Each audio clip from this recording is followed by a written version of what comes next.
Golongan 4B, diberhentikan dari jabatan Pranata Hubungan Masyarakat Ahli Madya, diangkat dalam jabatan Widya Prada Ahli Madya. Dan seterusnya 14, Widya Astuti SH, pangkat Penata tingkat 1, golongan 3D, diberhentikan dari jabatan Pranata Komputer Ahli Muda, diangkat dalam jabatan Arsiparis Ahli Muda. Pejabat fungsional tertentu berjumlah 100 orang. 1. Risa Yudiwati SPTMP, pangkat Pembina, golongan 4A, diangkat dalam jabatan Pranata Laboratorium Pendidikan Madya. Dan seterusnya 100. Suhartati AMG, pangkat Penata Muda tingkat 1, golongan 3B, diangkat dalam jabatan Nutrisionis Mahir atau Pelaksana Lanjutan. Pengambilan sumpah jabatan oleh Rektor Universitas Andalas. Rohaniwan dimohon mendampingi pejabat baru yang akan disumpah. Rektor Universitas Andalas disilahkan mengambil tempat.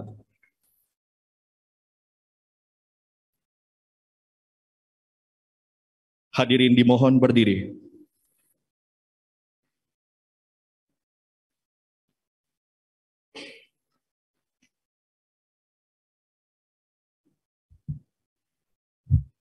Khotbah sumpah oleh rohaniwan.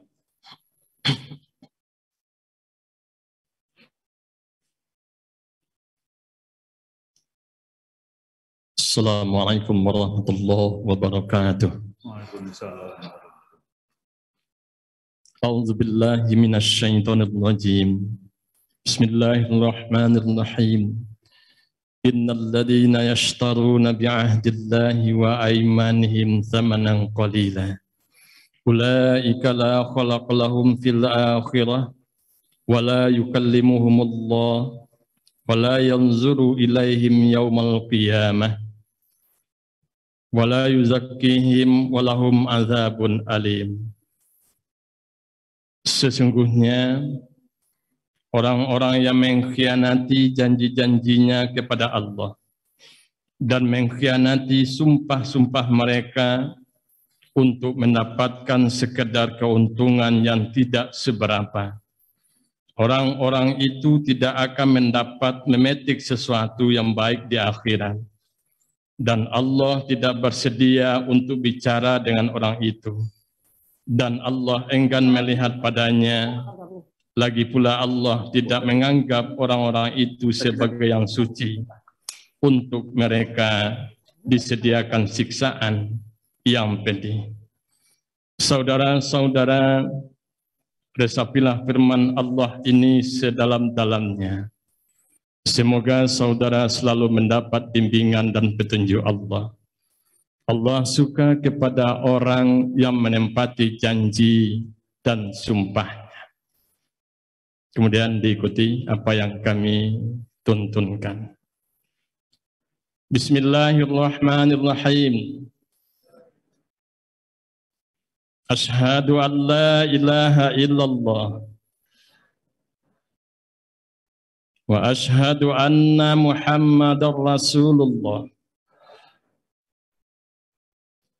Astaghfirullah, astaghfirullah, astaghfirullah wa atubu ilaih. Saya bersaksi bahwa tiada Tuhan kecuali Allah. Dan saya bersaksi bahwa Nabi Muhammad adalah utusan Allah. Demi Allah, bahwasanya apa yang akan saya ikrarkan nanti akan saya laksanakan dengan sesungguhnya. Semoga Allah memberikan hidayah serta pertolongan kepada saya. Amin. Pengambilan sumpah jabatan oleh Rektor Universitas Andalas.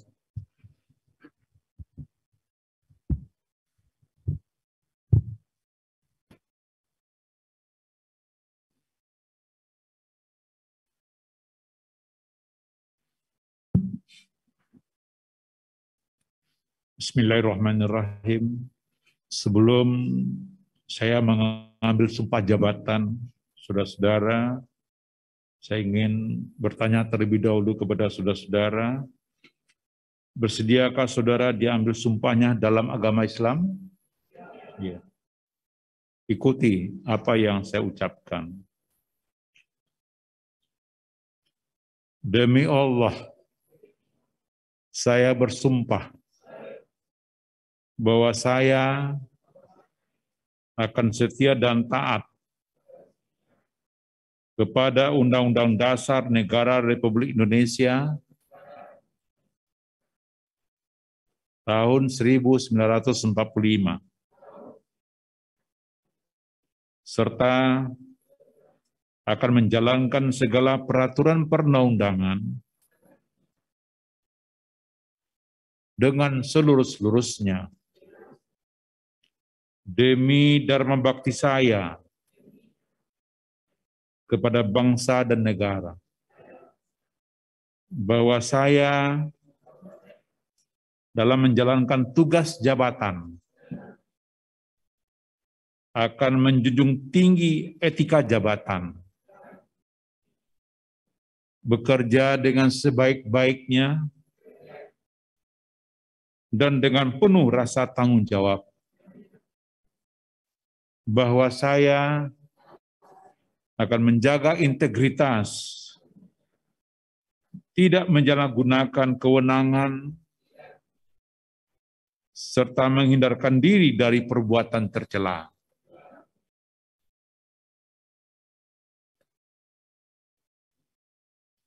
Rohaniwan disilahkan kembali ke tempat.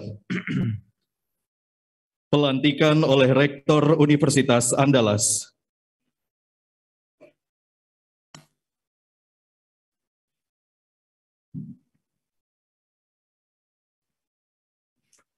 Bismillahirrahmanirrahim.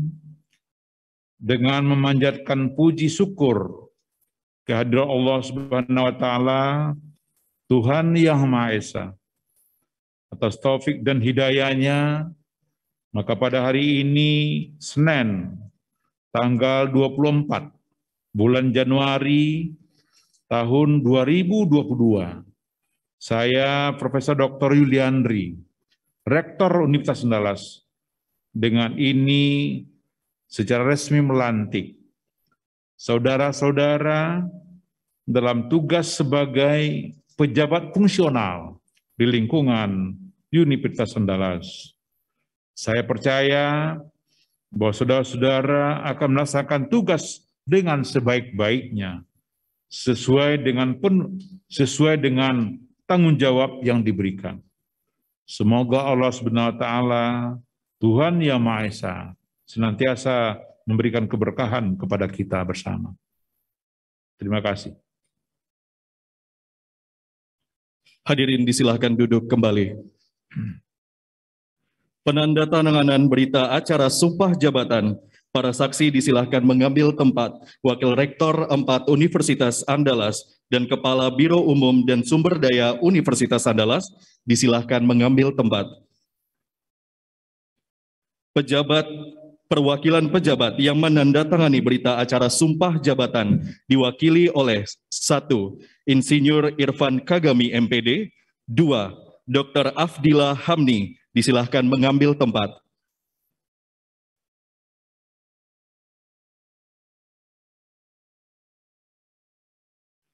Perwakilan pejabat yang akan menandatangani berita acara sumpah jabatan: 1. Insinyur Irfan Kagami MPD, 2. Dr. Afdillah Hamni, dipersilahkan untuk menandatangani berita acara sumpah jabatan.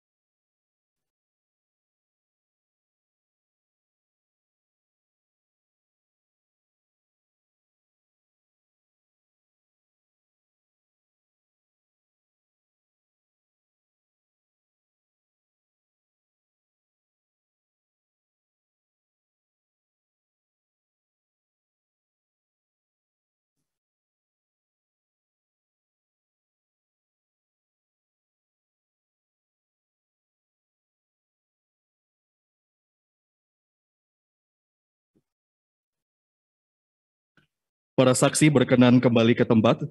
Perwakilan pejabat yang menandatangani berita acara sumpah jabatan berkenan kembali ke tempat. Sambutan Rektor Universitas Andalas kepada Bapak Profesor Dr. Yuliandri SH.MH dipersilakan.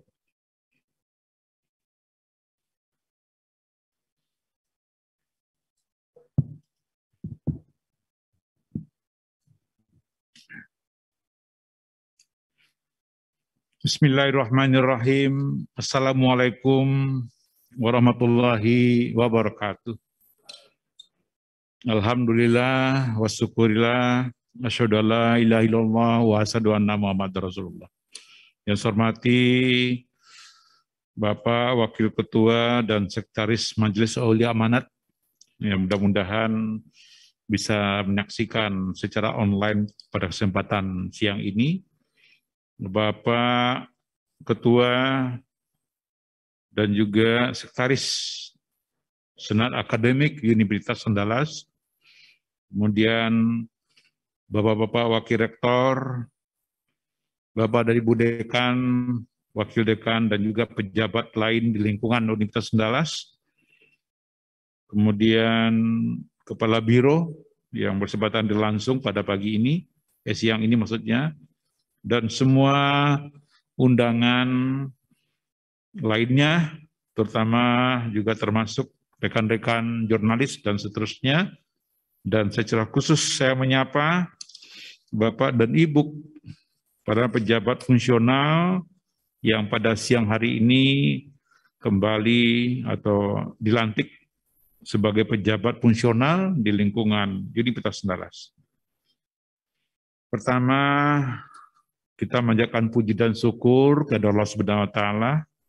Alhamdulillah kita senantiasa diberikan kesehatan, kekuatan, dan juga kesempatan sehingga kita bisa hadir pada siang hari ini untuk satu agenda yang pada hakikatnya merupakan kelanjutan dari proses perubahan status kepegawaian atau status ASN yang dilakukan sesuai dengan kebijakan pemerintah atau kementerian, terutama khususnya untuk eselon 3 dan 4, itu kemudian dilakukan proses pengalihfungsian jabatan menjadi pejabat fungsional.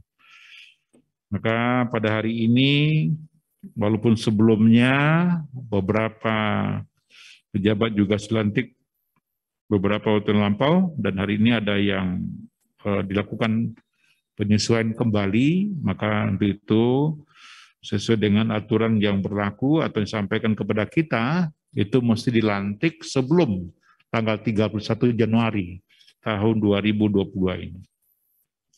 Selawat beri salam kita sampaikan kepada arwah junjungan kita, Nabi besar Muhammad SAW. Bapak dan ibu-ibu hadirin yang saya hormati. Pada hari ini, tepatnya pada tanggal 24 Januari tahun 2022, kita tadi secara singkat ya, pada kekatnya, kalau boleh saya katakan, memang karena kita banyak, ada 14 awalnya yang juga dilantik, kemudian ditambah dengan 100 begitu, maka 114. Nah, kalau nanti kita sebut satu persatu begitu ya, itu panjang sekali. Maka saya minta melalui koordinator kepegawaian untuk kita melakukan penyebutan, tapi pada hakikatnya setiap kita Bapak dan Ibu itu menerima petikan putusan yang berkaitan dengan perubahan status pelantikan pejabat fungsional ini. Bapak dan Ibu hadirin, memang kalau kita rujuk peraturan pemerintah nomor 11 tahun 2017, khususnya ketentuan dalam pasal 87, di mana setiap yang diangkat menjadi pejabat fungsional wajib dilantik dan diambil sumpahnya menurut agama dan kepercayaan masing-masing. Maka sesuai dengan tahapan yang sudah dilakukan, seperti yang saya sampaikan tadi, maka hari ini kembali kita lantik. Nah, ini Bapak dan Ibu dari beberapa informasi yang kita peroleh, rata-rata sesuai dengan arahan Presiden di awal-awal dulu, itu semua kementerian relatif sudah melantik semua. Makanya kita diberikan tenggat waktu itu sampai tanggal 31 Januari. Termasuk juga beberapa perguruan tinggi yang sudah melakukan itu. Bapak dan Ibu yang saya hormati, tentu kehadiran kita bersama di ruangan convention hall ini, sebagaimana tadi di awal dengan pelantikan dan pengambilan sumpah jabatan atau sumpah jabatan dan pelantikan, maka beberapa prinsip yang menurut saya mesti kita pegang, terutama di dalam konsekuensi kita sebagai pegawai negeri sipil atau aparatur sipil negara yang diberikan mandat dan tugas sesuai dengan peraturan perundang-undangan yang tentu akan berkonsekuensi kepada pelaksanaan tugas dan jabatan itu. Nah, memang Bapak dan Ibu, kalau boleh saya sampaikan, kebijakan yang diambil oleh pemerintah, sebagaimana yang juga disampaikan dan kita ketahui selama ini, memang tentu, kalau boleh saya katakan, terjadi perubahan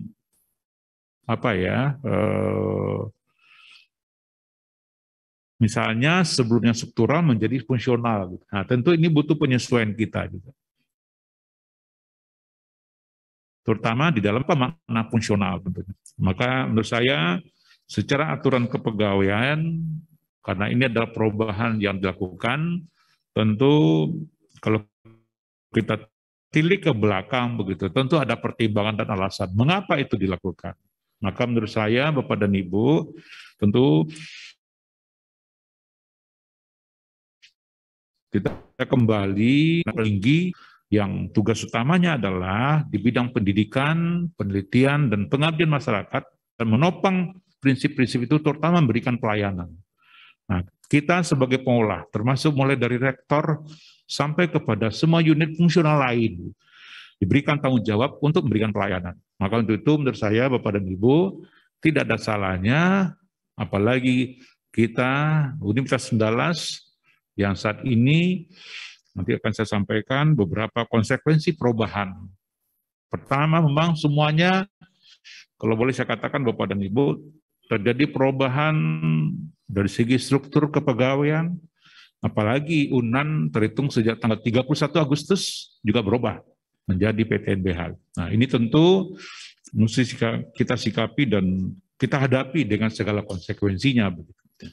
Bapak dan Ibu hadirin yang saya hormati, dari perubahan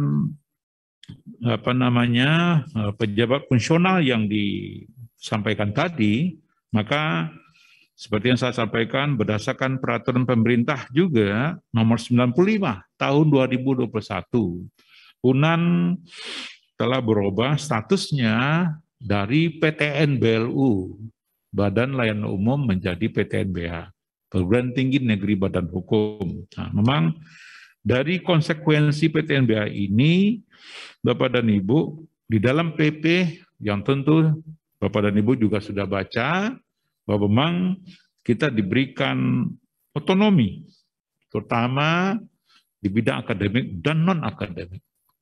Nah, kita menyadari selama ini, Bapak dan Ibu, memang butuh waktu kita, begitu, terutama dalam melakukan penyesuaian. Karena salah satu konsekuensi dari PTNBH ketika di dalam PP disebutkan ada masa tenggang waktu proses peralihan, di mana pada dasarnya proses peralihan itu akan nanti sampai berakhir 2023, kira-kira demikian. Tapi setelah kita menetapkan dan menyampaikan kepada kementerian kita, Kementerian Pendidikan, Kebudayaan, dan Ristek, dan juga kepada Kementerian Keuangan, bahwa UNAN tidak mengambil masa tenggat waktu peralihan. Tapi langsung setelah PP keluar, maka pada tahun anggaran berikut, terhitung 1 Januari, UNAN langsung klop menjadi PTNBH. Dan itu semua juga dilakukan oleh PTNBH baru. Bersamaan dengan UNAN itu secara berturutan begitu, ada 4 perguruan tinggi negeri yang kemudian menjadi PTNBH. UNAN adalah PTNBH yang ke-13. Kemudian setelah itu ada UB, Universitas Brawijaya, kemudian setelah itu UNP, Negeri Padang, dan kemudian terakhir adalah Universitas Negeri Malang atau UM gitu ya. Itu. Nah, makanya Bapak dan Ibu, segala konsekuensi dari perubahan itu, maka secara lambat laun atau secara pasti begitu, tentu kita juga mesti melakukan itu. Nah, Bapak dan Ibu yang saya hormati, pada waktu atau berbagai kesempatan ketika kita membahas PTNBH ini, semuanya telah diberikan, kalau boleh saya katakan, baik oleh Kementerian kita maupun oleh Kementerian Keuangan, segala prinsip-prinsip perubahan status itu. Nah, saya ambil contoh saja secara keuangan begitu ya. Secara keuangan kita memang di tahun 2021 kita masih BLU sampai dengan akhir tahun. Tapi kemudian setelah tutup tahun maka kita beralih status menjadi PTNBH. Tapi pertanggungjawaban dan penilaian terhadap proses dan kinerja PTNBH itu tetap dilakukan untuk tahun 2022 ini. Makanya mungkin kawan-kawan dari bidang keuangan atau juga di bidang perencanaan itu menerima informasi kita tetap masih ada dinilai kinerja kita pencapaian kinerja 2021. Nah, makanya termasuk juga peran dari Dewan Pengawas BLU itu tetap. Kita insya Allah akan menyelesaikan itu dalam waktu pendek dan nanti peralihan itu akan dilakukan.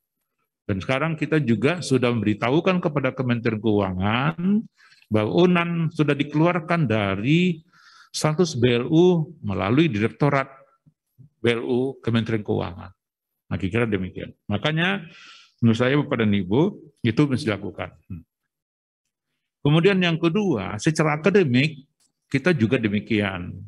Sudah juga melakukan berbagai hal dan kita sudah masuk. Nah, sekarang di dalam perkembangan Bapak dan Ibu, kalau boleh saya sampaikan juga pada kesempatan ini, tentu semua kita, semua unsur dan organ yang ada di UNAN, kalau boleh saya katakan semua sisi pendukung, kita memang salah satu pekerjaan besar kita dan berat kita untuk melakukan itu adalah bagaimana merubah, kalau dalam bahasa lain kita sebut dengan mindset gitu.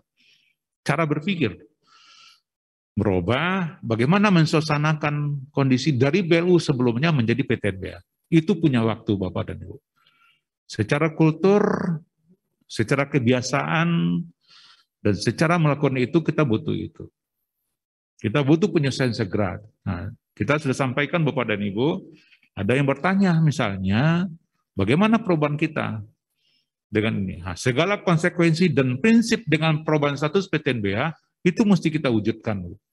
Tidak mungkin kita sudah PTNBH tapi berpikir masih BLU. Nah, itu tidak mungkin.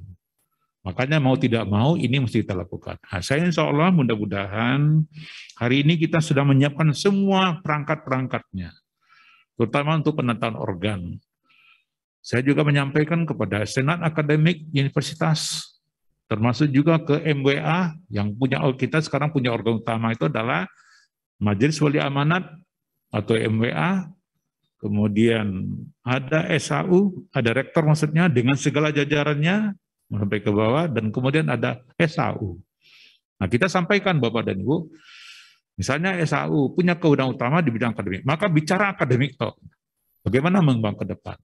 Nah, saya sampaikan Bapak dan Ibu, ya, kepada SAU juga saya sampaikan, kita tidak lagi berpikir seperti BLU begitu. Tapi kita mesti berpikir PTNBH. Karena salah satu target yang diinginkan untuk PTNBH itu adalah bagaimana percepatan, akselerasi mesti terjadi. Dan dukungan itu mesti kita lakukan. Makanya mudah-mudahan BMWA yang sekarang sudah terbentuk, baik strukturnya dan organ sudah terbentuk, tapi ada juga instrumen pendukung lain yang mesti kita buat. Dan itu semuanya berjalan. Nah, makanya kita ingin sampaikan kepada Bapak Ibu, apalagi kepada Bapak Ibu yang hari ini khususnya dilantik sebagai pejabat fungsional, maka itu juga menyesuaikan dengan bagaimana perbedaan sebelumnya atau sebelum fungsional, setelah fungsional. Nah, saya mohon kepada Bapak Ibu, terutama pimpinan unit misalnya, baik biro maupun koordinator dan seterusnya begitu ya, untuk menyampaikan bagaimana konsekuensi dan perubahan itu. Harus kita wujudkan demikian. Bapak dan Ibu yang saya hormati, bagi kita hari ini memang banyak perubahannya Bapak dan Ibu. Ya, tidak hanya perubahan status, tapi juga perubahan cara melakukan pekerjaan kita hari ini. Setiap perguruan tinggi melalui rektor itu melakukan yang namanya disebut dengan kontrak kinerja dengan kementerian. Dulu pada waktu BLU, kita setiap awal tahun, sekarang masih belum, mungkin mudah-mudahan Februari biasanya itu, rektor melakukan kontrak kinerja dengan menteri melalui Dirjen Dikti. Dan juga melalui dengan Menteri Keuangan melalui Dirjen Perbendaharaan Negara waktu itu. Ditekan juga gitu, kontrak kinerja. Kemudian rektor juga kontrak kinerja dengan dekan-dekan dan juga termasuk biro. Nah, salah satu di antara kontrak kinerja itu adalah bagaimana melakukan apa yang disebut namanya capaian indikator kinerja utama, IKU namanya itu. Nah, makanya saya beberapa waktu lampau, khususnya melalui kepala biro, saya minta misalnya bagaimana memetakan itu. Terutama dari sisi pelayanan kita, apa yang mesti kita topang. Dan itu biro saya minta presentasi, nah kira demikian. Nanti dinilai bagaimana itu bisa dilakukan. Nah, maka saya minta juga kepada Bapak dan Ibu, dari segi fungsional, tentu ini juga dilakukan. Memang banyak pekerjaan, banyak hal yang dibebankan kepada kita, tapi tentu kita juga secara pelan-pelan melakukan perubahan itu. Mudah-mudahan dan insya Allah begitu ya, dengan perubahan UNAN menjadi PTNB hari ini, itu merupakan salah satu konsekuensi yang mau tidak lagi, atau mungkin misalnya perubahan organ, kita mesti lakukan itu. Mau tidak mau seperti demikian. Karena ada yang mengatakan, mengapa perubahan organ dilakukan, kok tidak seperti yang lama saja? Nah, kita begitu. Tentu, percuma kita melakukan perubahan, sudah berarti status, tapi orang lama. Nah, kira demikian. Makanya, konsekuensi apapun dengan PTNBH itu mesti kita lakukan.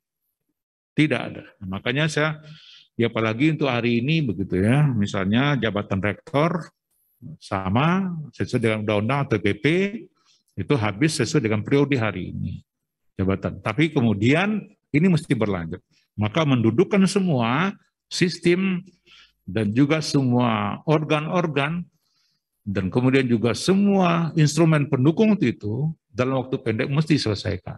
Sehingga nanti semuanya berjalan dengan baik. Nah, kita harapkan begitu. Karena tidak ada lagi hal yang mungkin. Nah, memang Bapak dan Ibu, saya ingin juga sampaikan, kondisi kita hari ini ada hal yang di luar kemampuan kita terjadi. Apa itu adalah pandemi COVID-19, itu terjadi. Makanya, kalau boleh kita katakan, kita menyadari bahwa semua capaian dan juga kerja itu kadang-kadang terhambat dalam kita juga menghadapi. Siapa yang pernah berpikir begitu? Sudah hampir 2 tahun, tepatnya Maret 2020, terjadi awal COVID sampai dengan sekarang begitu ya. Nah, itu juga terjadi. Tapi siapa? Mau tidak mau kita menghadapi itu. Itu pertama. Yang kedua, terjadi perubahan kebijakan kementerian. Apa yang disebut namanya dengan MBKM, Merdeka Belajar dan Kampus Merdeka. Setiap perguruan tinggi mesti memberikan hak kepada mahasiswa untuk bisa memperoleh 20 SKS di luar prodinya. Itu dengan segala variannya. Apakah dia itu magang, apakah dia itu tugas kemanusiaan, atau juga yang lain-lain. Itu juga termasuk. Dan itu diuji kembali dengan IKU. Ada 8 indikator utama yang harus kita wujudkan itu. Nah, saya minta pada Ibu tentu kita bersama-sama gitu, untuk melakukan hal yang terbaik untuk itu. Nah, Bapak dan Ibu, memang selama 2 tahun terakhir atau hampir 2 tahun itu kita memang kecuali untuk prodi-prodi tertentu, tapi secara keseluruhan untuk pembelajaran kita masih online sebagian besar online. Tapi memang ada juga untuk periode tertentu yang sudah offline. Nah, makanya insya Allah mudah-mudahan berdasarkan keputusan rapat pimpinan, diikuti juga semua, saya mohon juga bantuan dari saudara nanti, kita insya Allah mulai semester genap ini, khusus untuk siswa dan semester 4, kita upayakan full luring besok. Bapak dan Ibu di masing-masing fakultas sudah juga melihat bagaimana kebijakan kita. Nah, khusus bagi Bapak dan Ibu, baik tenaga kependidikan maupun dosen, ketika misalnya ada, tanda kutip, begitu, comorbid misalnya, periksa, kemudian ada keterangan, maka beliau bisa. Dosen juga demikian. Nah, maka tapi kita mudah-mudahan, apalagi hari ini, walaupun ada ancaman ya untuk varian baru COVID, gitu, virus COVID, Omikron itu, tapi mudah-mudahan gitu.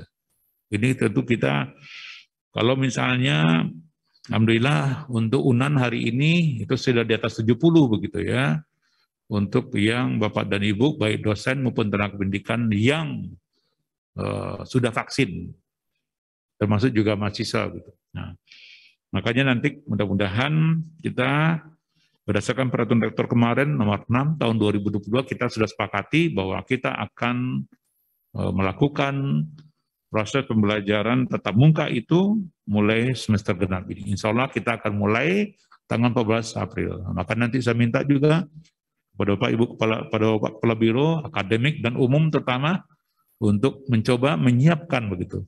Apa konsekuensi dari PTM, penyelenggaraan tatap muka ini, dan kemudian sarana apa yang mesti disediakan.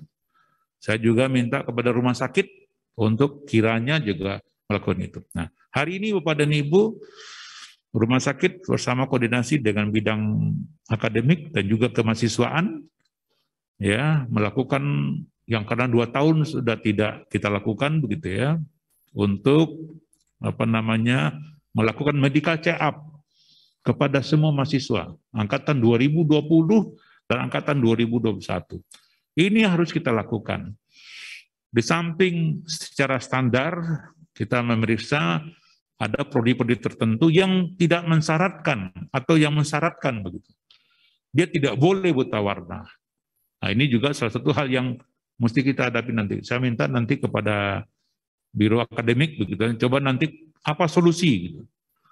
Ya, ketika misalnya ternyata ada mahasiswa tahun 2020 dan 2021 yang tiba-tiba dia di prodi tertentu ternyata buta warna. Prodi itu tidak boleh. Apa pilihannya?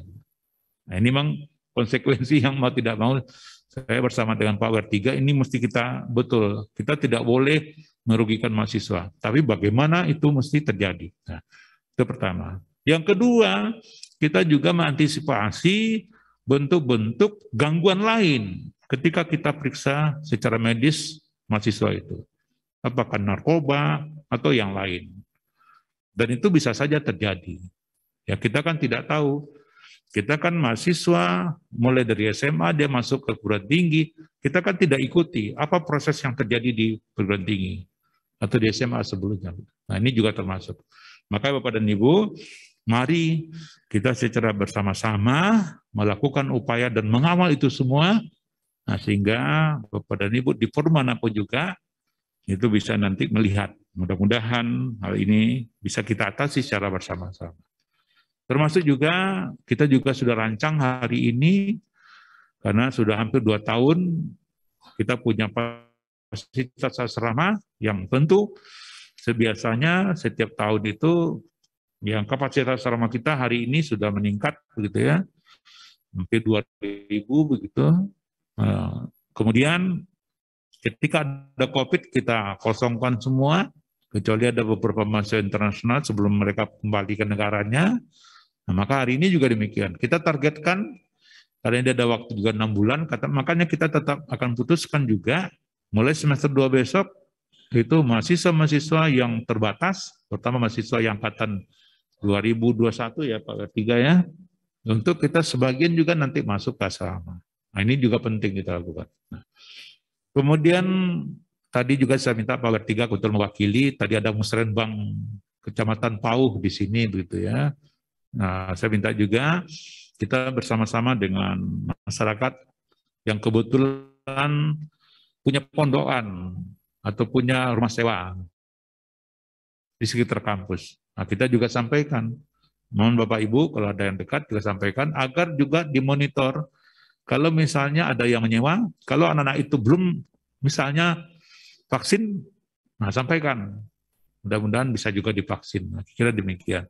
Ini bentuk lain yang harus kita kita lakukan untuk kita mengantisipasi semua hal-hal yang tidak kita inginkan, ya, baik konsekuensi CAP maupun bagaimana mengantisipasi penyebaran COVID. Itu kita lakukan. Ya, Bapak dan Ibu, memang kita semua begitu ya, memang ada yang pernah, ada yang apa, tapi yang jelas adalah dengan menjaga semua imun kita tetap, maka insya Allah mudah-mudahan kita ya apalagi dengan virus baru, mudah-mudahan itu tidak ya kalau ada kita hadapi. Nah, bisa begitu. Karena sekarang konsekuensinya begitu, Pak. Artinya yang penting kita tetap taat kepada protokol kesehatan. Itu bisa kita lakukan. Bapak dan Ibu hadirin yang saya hormati, akhirnya saya ingin sampaikan kepada Bapak dan Ibu, mudah-mudahan karena sekarang seperti yang saya katakan tadi berubah semuanya begitu ya. Kemudian berubah status, Bapak dan Ibu juga demikian.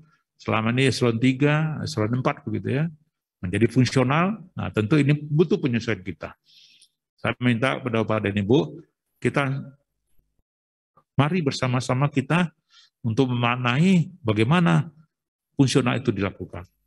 Bagaimana yang selama ini mungkin kita berdasarkan struktur, tapi sekarang bagaimana kita meningkatkan kinerja itu dengan fungsional sekarang. Intinya adalah kita tetap berada di lingkungan perguruan tinggi, maka tentu beda Bapak dan Ibu, cara kita memberikan pelayanan dibandingkan dengan beberapa lembaga perguruan tinggi. Ini beda. Saya ambil contoh, baik di Pemda, misalnya provinsi, kota kabupaten kan beda dengan perguruan tinggi. Maka juga termasuk. Ya, makanya Bapak dan Ibu, peran kita bagaimana memberikan pelayanan kepada semua stakeholder kita, terutama mahasiswa. Nah, lagi dengan kondisi hari ini, Bapak dan Ibu ya, mahasiswa dan juga bagaimana kita meningkatkan kualitas pembelajaran dan juga itu merupakan tanggung jawab kita bersama juga.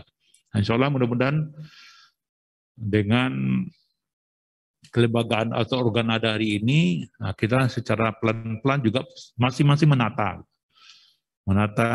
sistem IT kita, menata kebijakan-kebijakan lain begitu. Insya Allah mudah-mudahan saya mendukung juga Bapak Ibu nanti sistem IT kita juga sekarang kita akan coba kerjasama dengan melalui MWA, kita kerjasama dengan Telkom untuk kemudian mencoba menata kembali sistem IT kita. Karena mau tidak mau hari ini Bapak dan Ibu, bagaimana transformasi digitalisasi ini itu mesti kita lakukan. Malah hari ini Bapak dan Ibu kita juga sudah mencoba men-setting dan juga merancang aplikasi sekarang untuk misalnya absen, contoh begitu. Karena sudah varian-varian sudah kita ambil. Datang, teken absen biasa, kemudian melalui store wajah, kita begitu ya. Nah, sekarang dirubah lagi. Nah, kita nanti mudah-mudahan kalau aplikasi sudah selesai, ya dengan sistem yang bagaimana, mudah-mudahan itu bisa. Karena semuanya berkonsekuensi kepada peran serta kita dan partisipasi kita, dan terutama tanggung jawab kita. Seperti tadi sampaikan pada waktu kita mengucapkan sumpah dan janji, begitu kan. Bagaimana tanggung jawab kita? Nah, kira demikian. Mungkin itu Bapak dan Ibu yang dapat saya sampaikan. Mohon maaf kalau ada yang kurang berkenan. Sekali lagi selamat kepada Bapak dan Ibu yang telah dilantik, yang telah diambil sumpahnya dan dilantik untuk jabatan fungsional ini. Mari kita bersama-sama untuk saling berkolaborasi, saling mengingatkan dan saling menyampaikan sesuatu. Yang penting adalah bahwa kita punya peran sebagai aparatur sipil negara, punya peran untuk mensukseskan berbagai program-program yang menjadi target dan tanggung jawab khususnya di UNAN.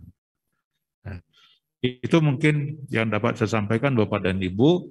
Terima kasih atas segala perhatian, maaf atas segala kekurangan, dan juga terima kasih kepada panitia yang telah menyelenggarakan acara ini. Akhirnya saya ucapkan wabillahi taufiq wa hidayah. Wassalamualaikum warahmatullahi wabarakatuh.